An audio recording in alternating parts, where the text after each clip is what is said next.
Hello and welcome. Today we are diving deep into a pathogen that is a true master of disguise, human adenovirus. Let's get right into the unique challenge it presents. On one hand, it's a routine virus, a frequent cause of the common cold. But on the other hand, in our most vulnerable patients, it can be a fast-moving, multi-organ killer. Really, understanding this stark duality is the central challenge for every single one of us in clinical microbiology. Just a quick heads up, this entire explainer was put together using a Gemini deep search. If you want to dig into the primary literature yourself, you can find a complete list of all the sources in the Notebook LM document, which is linked right in the description for you.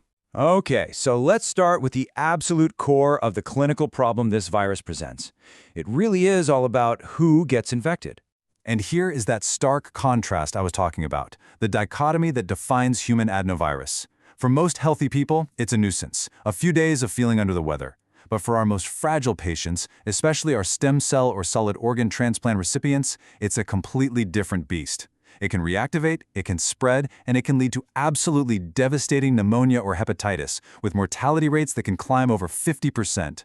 So to figure out how to fight it, we first need to understand what we're up against. Let's take a look inside and profile the pathogen itself. This chart here basically maps out the entire viral world, and it helps us pinpoint our target.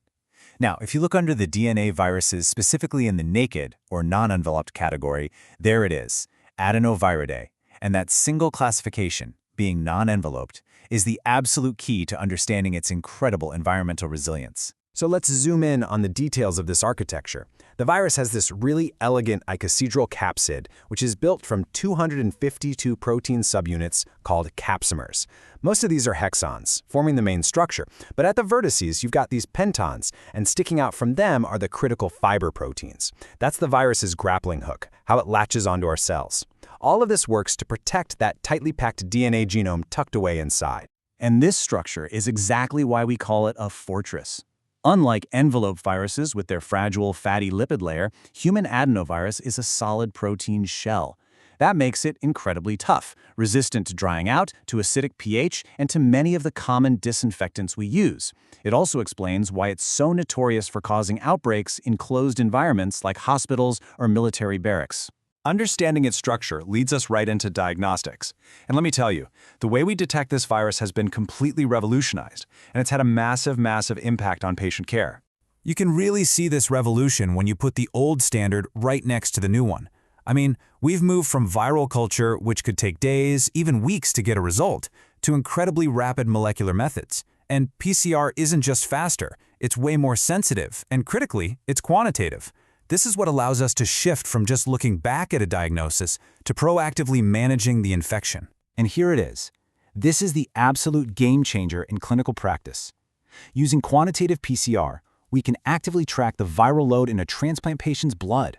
We can literally watch it rise and then start antiviral therapy before severe symptoms kick in, before irreversible organ damage occurs. This is the very definition of pre-emptive medicine in action. This ability to detect it early brings us right to the next big question, treatment. So what's actually in our arsenal, and how do the different guidelines compare? Well, looking at the international stage, the consensus is pretty clear. There are no specifically FDA-approved antivirals just for human adenovirus. For most people, it's all about supportive care.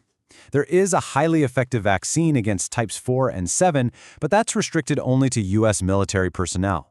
So for our severe cases, the main option on the table is Cidofovir, which is used off-label when the clinical team decides the benefits outweigh the very real risks.